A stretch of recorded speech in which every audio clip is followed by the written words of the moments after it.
Welcome to the show, everyone. I am thrilled to have with me today the world-famous futurist Christian Kromme. Good day, sir.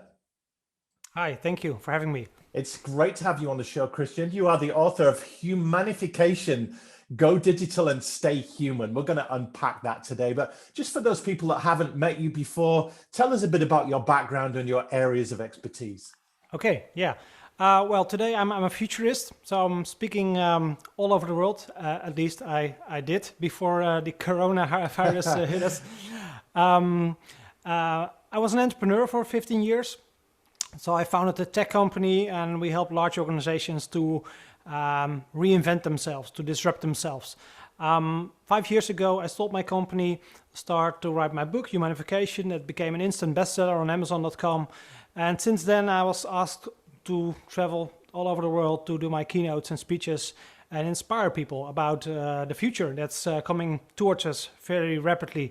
And I base my work on the parallels with nature. So I speak about technology, but I always relate to biology and so that people can relate to it.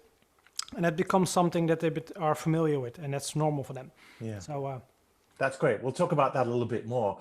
What prompted you to write the book? Well, that's basically about 10 years ago, my daughter was born, Lika. And after 3 months, we discovered she had some severe health problems, health issues. So we went to hospital, and they discovered that she had a very rare genetic disorder.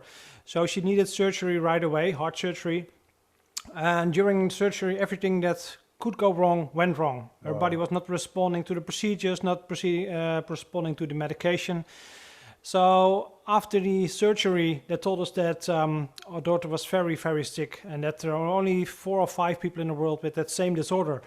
So they couldn't help us. So she got a terminal diagnosis, and that forced me to look in different directions, to look in a more holistic way towards health. And during that search, we found a solution. We found a solution to save her life. We found a treatment. So she's today almost 10 years old. She's doing great. Wow. But I also found something interesting. What I found is that there are many parallels between how cells and biology build organisms and how human beings use technology to build organizations. And that was basically the spark for me, the insight to write the book. And writing a book is a very long process. So during the process, you discover more and more things and do a lot of research. So, but that's basically, my daughter was pushing me to do this. I have to share this message with the rest of the world. Yeah, what a great story. So now you're a futurist. I imagine you don't wake up one morning and say to yourself, I'm going to be a futurist. So tell us about that evolution from being an entrepreneur into looking so far ahead that people call you a futurist. Yeah, basically, when I was an entrepreneur, I was inspiring management teams and CEOs to think ahead, because most of them are on a daily day involved in their daily protocols and procedures and processes within the company. Fighting fires and dealing. Exactly. Yeah. So KPIs, the profits, all the things are important on a daily basis, but no one looks further ahead. Right. So that's when I started to help people think in a different way, to think more future related. But after writing my book and seeing the parallels between nature and technology, I discovered that nature basically provides us with a roadmap, a blueprint of where technology is going. And when I saw this, or when I got this insight, I start to do more research. And basically, if we want to predict the future, we have to look into our body, or how nature works. So, and that helped me to create a very, I think, strong and solid vision of the future. And after a while, people start to call you a futurist. I never came up with that word by myself, right. But when you're announced, when you're going to speak on stage, they say, here's futurist this or that. And then you start to call yourself that way, because apparently people want to searching for that query. It's a long road, but you'll become it before you know it. I understand. So what do you do on a daily basis? Before March, before lockdown, I was traveling a lot. I think in January, I was in Florida, Saudi Arabia, Dubai, China. So in the meantime, I spent time with my kids and my wife. I have 3 young kids. But most of the time I'm traveling. But you're researching as well because you've got to discern, you've got to find out what's going to happen so you can talk about it in your speeches. Yeah, yeah. A lot of speeches are industry specific. So I speak for finance industry, accounting, for example, but also agriculture, healthcare, all these things. So they ask you with a question. They want to have a vision for their company. So you have to do research what that company is all about, so what their market is, how they, what kind of technologies are moving into that space, in that industry.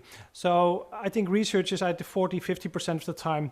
You do it a lot of the time during the travel, in the airplane, in the hotel. Yeah. When making your keynote, always last minute. But I like to do research at home as well. It's very nice to do. And what do you look for when you research? Let's say you're doing a speech for an accounting firm or an accounting network association, and they want to know what's coming up. How would you go about researching the future for them?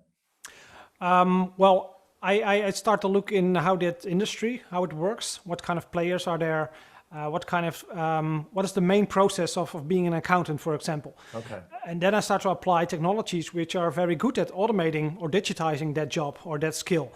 And that's why I try to look at skills and habits of people and try to relate to technology from that skills and habits and show them why their job or their profession will be disrupted within 5 or 10 years from now. So I always try to make it personal for people so that they can relate to it. You mentioned that dreaded word disruption there. We'll come back to that, I'm sure. I'm curious, and I'm sure our listeners are as well. When we hear the word future, is that 5, 10, a million years in advance? Is that 90 days in advance? Because with COVID now, it's so much more difficult to predict the future. So what is that time period you're looking into, Christian? Most of the time, next 5, 10, 15, 20 years. But Whoa, 10 years is already far, far ahead. Yeah. Has that shortened now with COVID?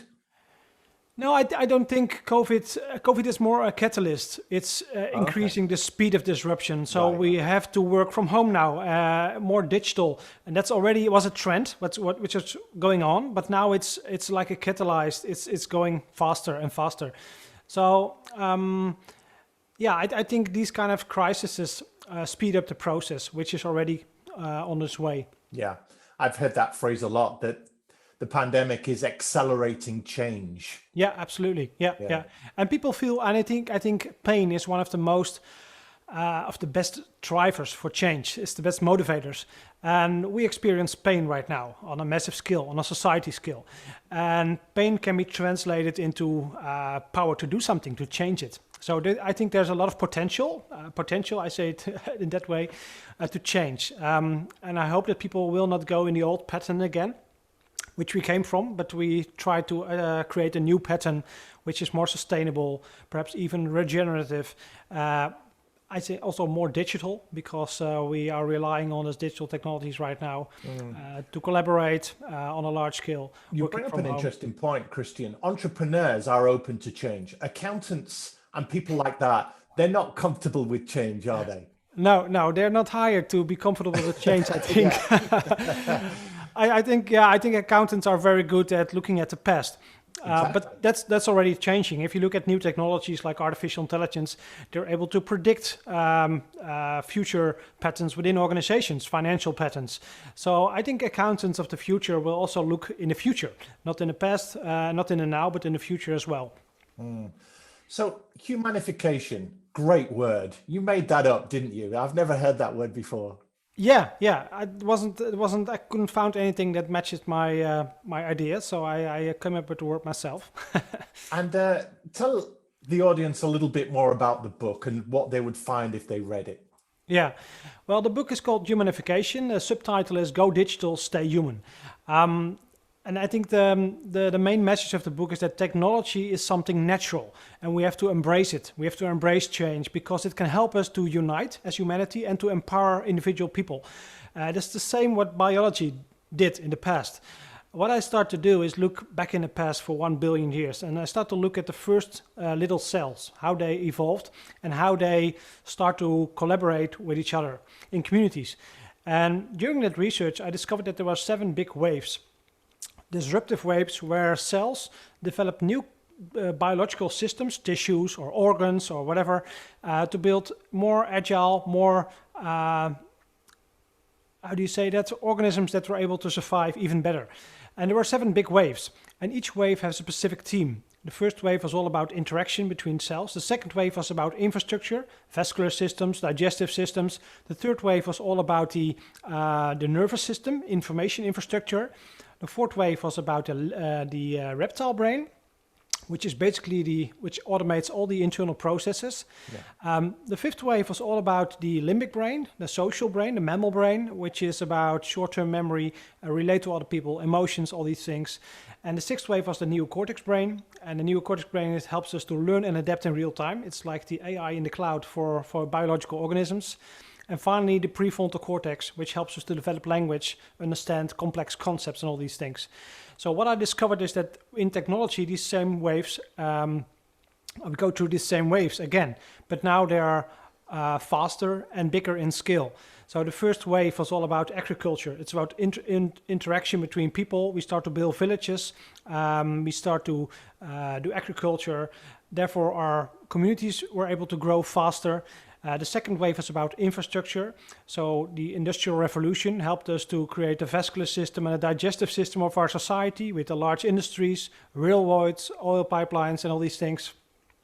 When we discovered electricity, we entered the third wave, which was all about telecom, the nervous system of our society, but also senses like microphone, television, all these things. The fourth wave was about automation. It's like the microprocessor operating systems. It was the automation wave, which started, I think, after World War II. And the fifth wave started in 1995 when the internet became mature. That's the limbic brain of our society. We start to upload images, photographs, videos, and now today we share everything. And we can learn from each other much faster, and we became more social in communities. And the sixth wave is about artificial intelligence in the cloud. It's like the neocortex in our brain, which helps organizations to learn and adapt in real time. And the final wave, which will start, I think, 6 years from now, which will be about holographic technology. It's like the same thing that prefrontal cortex enables organisms to visualize things, to simulate things. And I think that this technology will enter, and then I'm talking about extended reality, augmented reality, virtual reality, mixed reality, all these kind of technologies that will make technology coming even closer to us, and we don't have to communicate via a smartphone or a flat screen, but it's in 3D around us. It's everywhere. Wow. So it's like an extension on our real reality. Yeah. And those are the 7 waves which correspond with the 7 waves in nature, and that's basically what the book is about. And I help people and organizations to understand this pattern and to anticipate this pattern so that you're able to surf or thrive on the next technological wave. So you can make predictions for technology and organization based on nature and biology. Absolutely. Yeah, that's correct. Yeah, you can. This pattern is so accurate and so precise that you can make predictions how technology will impact society, how technology will impact organizations, and how technology will impact our personal lives. And that's where it becomes very personal for people, how it will affect your skills or your job or your profession. So, and you can do that in a very accurate way, I think. Yeah, well, talk to us about the technological AI wave. That's the 6th wave. We're in that one right now, Christian, aren't we? Yeah. I think it started in 2018. Okay. And all these waves are like S-curves. So they start really, really slowly, then they increase exponentially, and finally they mature, and right. The technology is mature, and then we go to the next S-wave. And we see this, for example, in telecom, in 3G, 4G, 5G networks, microprocessors, they all evolve in S-curves. And biology and technology do exactly the same. So AI was there for, I think, the last 10, 20 years, but they did a lot of research and they made a lot of effort, but they accomplished so little. But now when technology is evolving exponentially fast, we see that we can create algorithms that I think 10 years ago needed a server of $1 million, and now it's in your smartphone. So all the nuts and bolts are there. So now we can start to build barns. So that's how it works. Yeah. So AI is now, I think, going exponentially. We see it everywhere. When you open and unlock your smartphone, for example, recognizing photographs on your Facebook page, all these platforms use AI already. And this is only the beginning.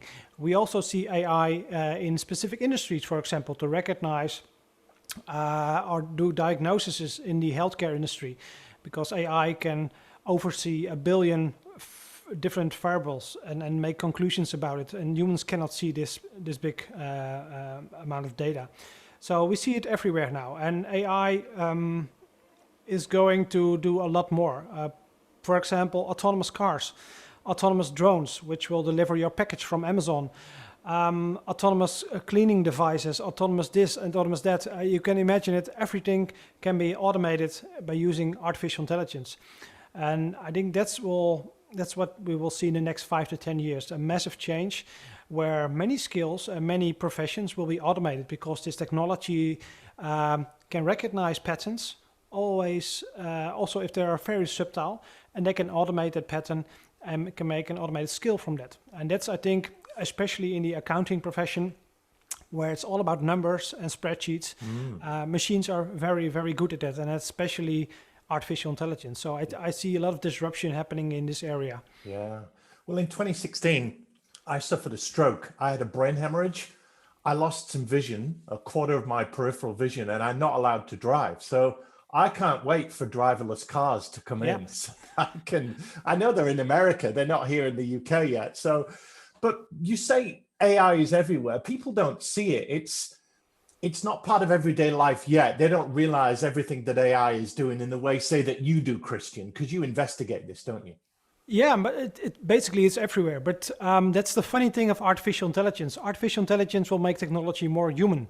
For example, Siri or Amazon Alexa or Google Assistant. Now, if you can talk to the machine can understand you, and you can do all kind of things with the machine or exchange information.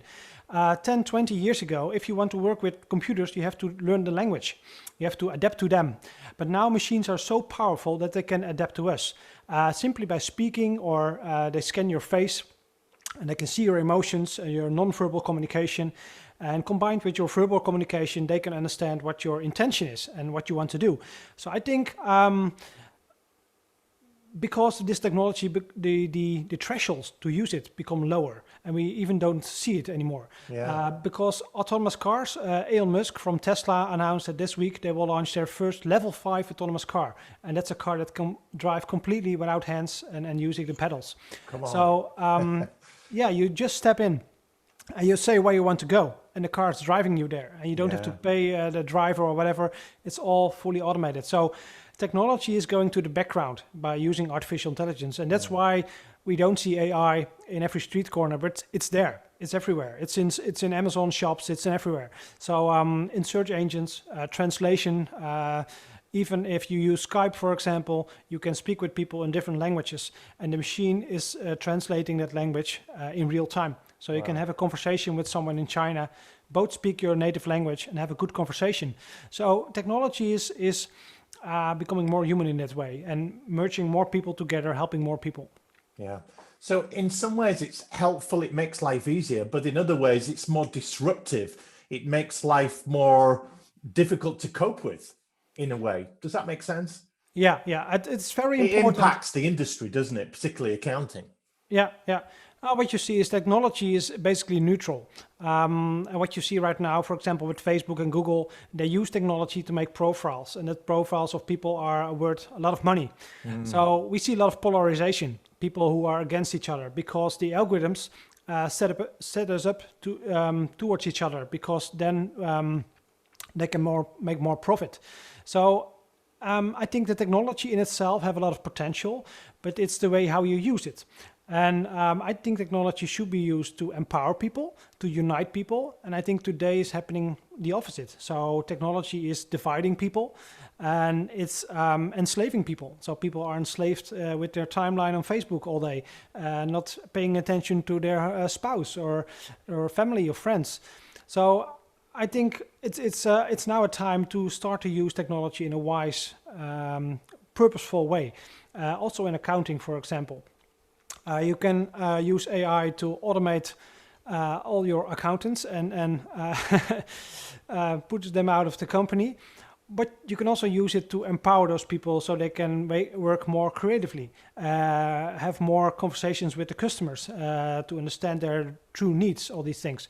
So it's how you use technology that makes it positive or negative.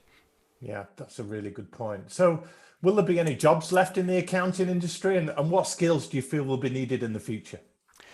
I think every skill that can be digitized will be automated sooner or later. And when things become automated, they become a commodity. So we see this, for example, at Netflix or Spotify. All the songs that you can listen to for a fixed amount of a fixed fee per month. Same with Netflix. And many other skills that can be digitized and automated will drop in price. On the other hand, when things cannot be digitized or automated, then they will increase in value. So I think the real human skills, the soft skills, emotional intelligence, the personal attention for someone, listening to someone, creativity, vision, ethics, all these things which are more in the human domain, those will be the skills that will be in demand in the future economy. So the accountant of the future will be someone who's able to think with their customers in a creative way, come up with new solutions, because the standard solutions will all be automated by smart algorithms. So there will be humans to connect with other people and to really listen to them, to discover their intentions and to help them to solve a problem in a creative way. Yeah. So I think the profile will be slightly different from today's accountants because they're avoiding risk today. That's their job. That's where they're hired for. But in the future, I think it's technology can do that, and you will be more awarded by finding risks, doing more the creative job, having a vision how you think solve things, and find the right technology to solve the job. That's fascinating. You're talking about an accountant of the past is going to be very different to an accountant of the future, because if you said accountants need to be creative, that's not a word that you no. Is it? No, but you see it in healthcare as well, doctors, because what doctors do is all theoretical data. They have a triage system and they go through the roots and they diagnose you. Machines are very good at that. So what should a doctor of the future look like? Well, he should be very involved with the care of the patient, with the interaction with the patient. A lawyer, the same thing. AI can read through 300 or 400 million legal documents within 1 second and give you a straight answer. So the lawyer of the future should be more focused on the interaction. And I think that the accountant of the future should do the same. So the interaction with the customer, help that customer to understand his problem, and technology will do the rest. I think that will be the biggest shift. And we will see this in many, many professions. And there are, in the early days, only blue-collar jobs can be automated by robots, but now also white-collar jobs. So people in the finance industry, we see that with banks in the Netherlands, for example, they have so much automation that they have increased in size from 100,000 people working there, only now 5,000 or 6,000 people. So, and I think that will happen in many, many other industries, and accountancy as well. Yeah. Christian, this has been great. If people are fascinated like I am with what you're saying, how can they find out more about you, get in touch with you, maybe get a copy of your book? A copy of my book can be sold on Amazon and any other big book online bookstore. On my website, they can download a free ebook if they want. And my website is christiankromme.com. And I also have a YouTube channel. I'm on LinkedIn. So if people want to know more about me and my ideas and visions, they can take a look there. Well, Christian, this has been terrific. Would you leave us with some words of encouragement for the accountants listening that are perhaps half excited by what you're saying, but half scared about what you're saying? What would you say to them to encourage them about the future? Yeah, I think go digital, but stay human. So focus on your human skills, increase those skills, and embrace the digital, because that's where everything is going. So don't be afraid of it, embrace it, and see where it brings you. Well, Christian Kromme, that's been world class. Thank you so much for your time today. You're welcome. Thank you. You've been watching or listening to the Accounting Influencers podcast featuring hosts Rob Brown and Martin Bissett, with key interviews, what's working in the accounting profession, and news from the accounting and fintech world that helps you do your jobs better. We go out to 144 countries, over 20,000 unique listeners with 100,000 downloads, and it is accredited for continued professional education and development. Thank you for tuning in.